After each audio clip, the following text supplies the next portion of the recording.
Contextualizando, a ISO 27001 é o padrão internacional mais rigoroso e reconhecido para a gestão de segurança da informação. Basicamente, ela define as diretrizes exatas de como uma organização deve proteger seus dados, sistemas e infraestrutura contra acessos não autorizados, vazamentos e ataques cibernéticos. Exatamente. Não é apenas sobre ter um antivírus ou um firewall robusto. A norma exige ali a criação de um sistema de gestão de segurança da informação, o famoso SGSI, que funciona como um ecossistema para garantir 3 pilares fundamentais: a confidencialidade, a integridade e a disponibilidade da informação. Pois é, então fica até o final que você vai entender por que conhecer essa norma é vital para a sua carreira de dev, o que ela tem a ver com o seu código do dia a dia e como automatizar essas regras de compliance direto na sua esteira de deploy. E promessa é dívida. Já falamos que vamos falar mais sobre segurança da informação aqui no canal e esse é o episódio do Dicionário do Programador sobre ISO 27001. E esse é Gabriel, eu sou Vanessa Weber e hoje a nossa missão aqui é desmistificar o padrão de segurança mundial. Gabriel, se eu te falo aqui ISO, qual a primeira coisa que vem na sua mente? Honestamente, aqueles adesivos desbotados na traseira do caminhão e escrito ISO 9001.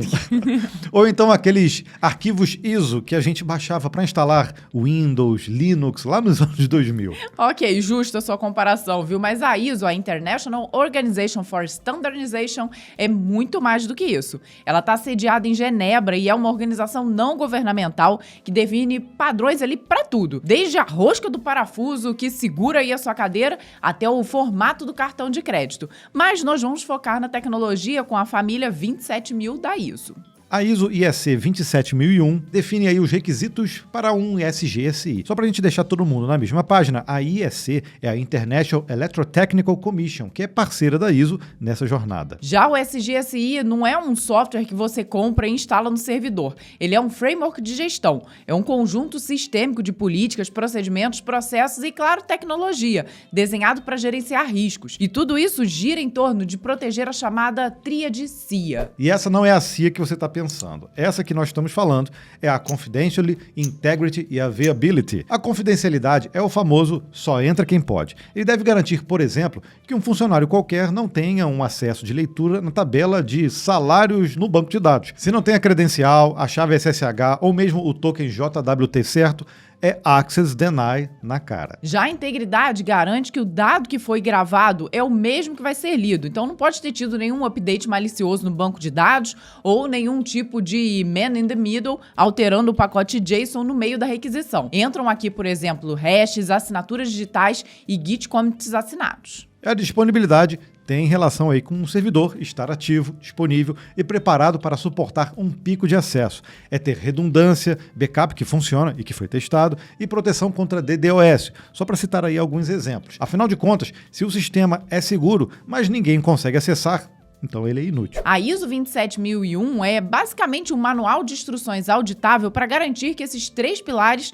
se mantenham firmes, mesmo quando o mundo digital está pegando fogo lá fora. E é óbvio que a gente não pode deixar de te indicar os VPS da Hostinger, que a gente utiliza há muitos anos. Pois é, ele possui um excelente custo-benefício e você ainda pode utilizar o nosso cupom, que é o código-fonte que te garante um desconto ainda maior. E por lá, você contratando, você consegue instalar com um cliquezinho só vários tipos de aplicações que com certeza vai te atender. Tem N8N, tem o OpenClaw, você pode usar o Chatwood, cara, tem muita coisa. Além disso, você tem um controle também de Docker, você consegue criar os seus próprios containers e gerenciar suas aplicações rapidamente. Então, vale muito a pena. E se você ainda não tem um VPS da Hostinger, eu lamento, você está perdendo oportunidade. Vai aqui no link e confira. Padronizar a gestão de segurança tem uma origem britânica. Tudo começou lá no Reino Unido com a BS 7799, publicado no BSI Group em 1995. Isso aí faz tanto tempo que eu e Gabriel a gente nem se conhecia nessa época, viu? E naquela época as empresas já percebiam que precisavam ali de um guia comum para proteger os seus ativos. A BS 7799 foi dividida em parte. A parte 1 era um código de boas práticas, tipo boas maneiras. E a parte 2, que veio lá em 98, era a especificação de requisitos, né? O tipo, tem que fazer desse jeito. E em 2000, a ISO adotou a parte 1 como o ISO IEC 17799, mas mais mudanças aconteceram em 2005. A versão em 2013 reinou por 9 anos, mas convenhamos, em 2013 o Docker estava nascendo, Kubernetes nem existia. Nuvem não era o que é hoje. A norma, então, precisava desesperadamente de um patch de atualização. Aí veio a versão 2022 para alinhar a segurança com a realidade digital de hoje. Ela trouxe conceitos como inteligência de ameaças, segurança em nuvem e continuidade de negócios focadas em TIC. Ela também simplificou a vida, ela reduziu o número de controles do anexo A de 114 para 93 e reorganizou aquela bagunça de 14 domínios para apenas 4 temas lógicos. Calma que a gente ainda vai te explicar isso aqui tudo. E hoje não é sobre ter ali um selo na parede. Grandes players como a AWS, Google, Microsoft, aqui no Brasil, por exemplo, Nubank, Mercado Livre, eles dependem dessa certificação para operar. Ok, então, já entendemos que é importante, mas como isso funciona na prática? Você tem que entender a lógica arquitetural. A norma foi dividida em 2 grandes seções. A primeira é onde nós definimos as regras e os requisitos que devem ser cumpridos. Essas são as cláusulas obrigatórias, sendo que entre 0 e 3 estão introdução, escopo, definições e etc. E por isso elas ficam de fora. Já a cláusula 4 aborda o contexto da organização. Ela determina a criação do escopo do SGSI, que define os limites do sistema e a aplicabilidade dos controles. A cláusula 5 trata da liderança, onde a alta direção deve documentar uma política envolvendo colaboradores e clientes. A 6ª cláusula é do planejamento, que envolve estabelecer, medir e monitorar objetivos com base em riscos e oportunidades. Já a cláusula 7 é do suporte para estabelecimento, implementação e manutenção do SGSI, com base em competências, conscientização, comunicação e informação documentada, incluindo registros que devem ser mantidos. A cláusula 8 é de operação, contemplando o plano de tratamento de riscos e o relatório de avaliação de riscos para mitigar aqueles que possam surgir na empresa. A 9ª aborda a avaliação de desempenho. Ela exige o estabelecimento de procedimentos para monitoramento e medição, além de processos documentados para auditorias internas e análises críticas pela gestão. Por fim, a 10ª cláusula, que trata de melhoria, que acompanha e atua sobre os resultados das avaliações realizadas na cláusula 9. Agora vamos para a parte que nós aqui, os devs, mais interagimos, o anexo A. Imagina que você está num restaurante self-service de segurança. A norma te oferece ali 93 pratos, ou melhor, os controles. Você não precisa comer todos, isso daria uma baita indigestão, mas você precisa justificar o que não vai colocar no seu prato. Esse prato feito é o que a gente chama de SOA, ou a Declaração de Aplicabilidade. É um documento onde a empresa diz, desses 93 controles, aplicamos esses 85 porque fazem sentido para o nosso risco. Os outros 8 não foram utilizados porque não se aplicam, por exemplo, a um controle para um escritório físico, já que a empresa só trabalha com remoto. E na versão de 2022, esses controles foram organizados em 4 temas ou categorias.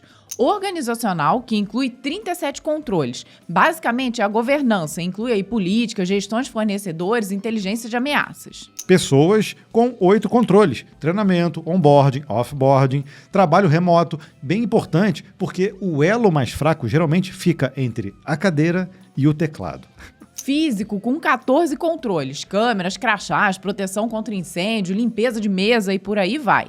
E o tecnológico, com 34 controles, que estão diretamente ligados à vida aqui e ao trabalho dos desenvolvedores. Criptografia, autenticação, logs, codificação segura, entre outros. Mas vale a pena a gente explorar mais a fundo os 4 principais controles que impactam diretamente a vida de quem escreve código. Começando pelo controle A828, a codificação segura. A norma diz explicitamente: princípios de codificação segura devem ser aplicados no desenvolvimento de software. Simples assim. O que na prática pode significar, não adianta ter o código performático se ele tem uma falha de SQL injection. Você precisa seguir padrões como o ASP Top 10 ou o SANS Top 25. E o Input Validation. Nunca confie no input do usuário. Valide tudo que vem de formulários, APIs e uploads. Tem também bibliotecas. Sabe aquele npm install? Pois é, você precisa checar se a biblioteca não tem vulnerabilidades conhecidas. E é claro que esses aqui foram só alguns dos exemplos das preocupações que nós devemos ter enquanto codificamos. Seguimos então para o controle A515, que é o controle de acesso,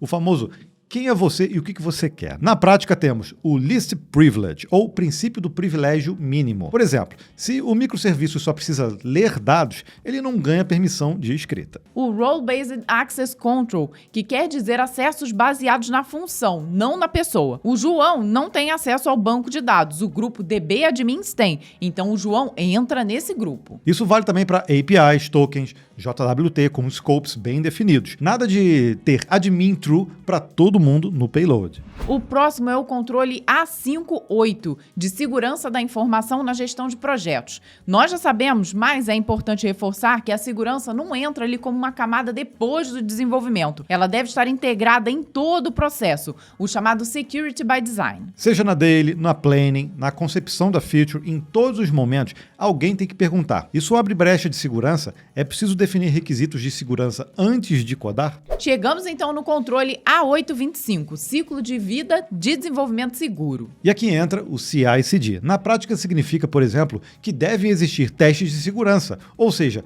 teste estático e dinâmico rodando na pipeline, além de ambientes separados, desenvolvimento, staging e produção. Afinal, dados de produção não podem vazar para teste. E tem um que eu adoro citar, porque ele causa uma grande polêmica, né? O A53, o segregação de funções. Na prática, a pessoa que desenvolve o código, ela não deve ser a mesma que tem permissão para fazer deploy em produção sozinha. A ideia é evitar fraudes e erros operacionais. O pull request, por exemplo, com a aprovação de outro dev, é a implementação técnica desse controle. Já percebeu porque que esse controle gera polêmica, né? Na vida real, especialmente em empresas ali e equipes pequenas, é bem complicado e em alguns casos quase impossível manter esse controle. A tendência do mercado agora é Compliance as Code ou Policy as Code. Em vez de confiar na boa vontade do ser humano ler ali a política, a gente cria travas no código que impedem o erro. E no nosso exemplo, vamos usar o Open Policy Agents, que é conhecido como OPA. Ele é um motor de decisão de propósito geral.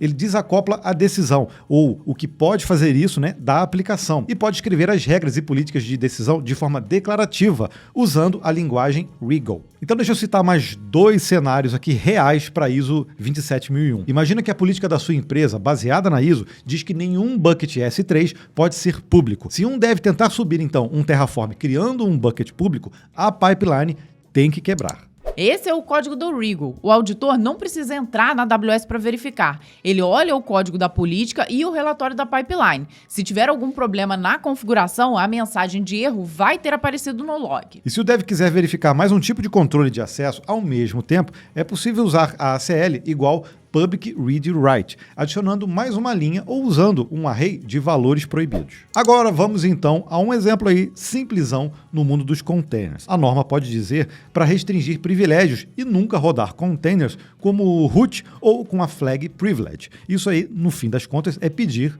para ser hackeado, né? Então, para impedir isso, nós vamos usar o Gatekeeper, que é o OPA nativo para Kubernetes. Vamos navegar na estrutura do objeto de revisão de container, verificar se o Security Context Privilege é verdadeiro. Se for, o processo é bloqueado e é gerado aí um aviso de restrição. Vale lembrar que isso também atende ao controle A84 de acesso ao código-fonte e o A515 de controle de acesso, pois nós estamos ali controlando quem pode fazer o quê e como os recursos são configurados via código. Agora, Gabriel, você sabia que o Brasil fica ali entre os top 10 países com mais certificações?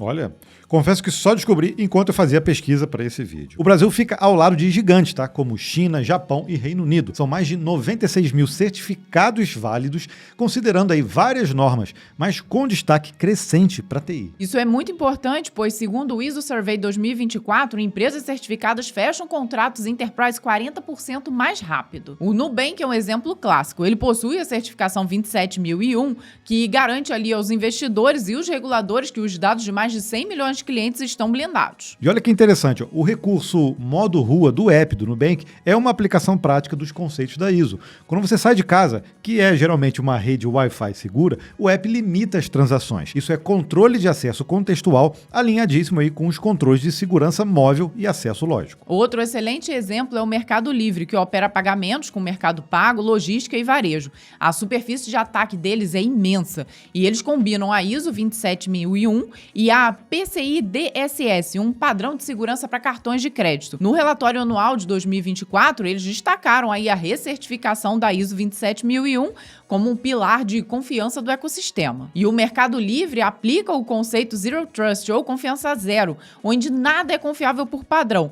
Tudo deve ser verificado. Isso casa perfeitamente com os controles da versão de 2022 da ISO. Fugindo um pouco das fintechs, temos um excelente exemplo no Brasil, a SCielo Brasil. Em 2025, eles anunciaram a certificação 27001. Isso é vital porque eles estão falando de preservação do conhecimento científico. A certificação garante a integridade dos dados da pesquisa e a disponibilidade, né? O artigo vai estar lá quando o pesquisador precisar. Nesse momento, a bola da vez é a inteligência artificial. Não tem jeito. A pergunta que eu faço é: a ISO 27001 protege a gente do ChatGPT alucinar dados confidenciais de uma empresa, por exemplo? Boa pergunta, hein, Gabriel? Ela foca na segurança da informação, mas com esse boom aí da IA generativa, surgiu uma lacuna. Por isso, a ISO lançou o ISO IEC 42001 no final de 2023. E a 42001 é focada justamente em IA responsável. Ela trata de ética, viés algorítmico, transparência e accountability, ou seja, a responsabilização. O interessante é que ela foi desenhada para se plugar com a 27001 como um módulo de expansão. Ambas usam o Annex SL, que é uma estrutura padrão criada para unificar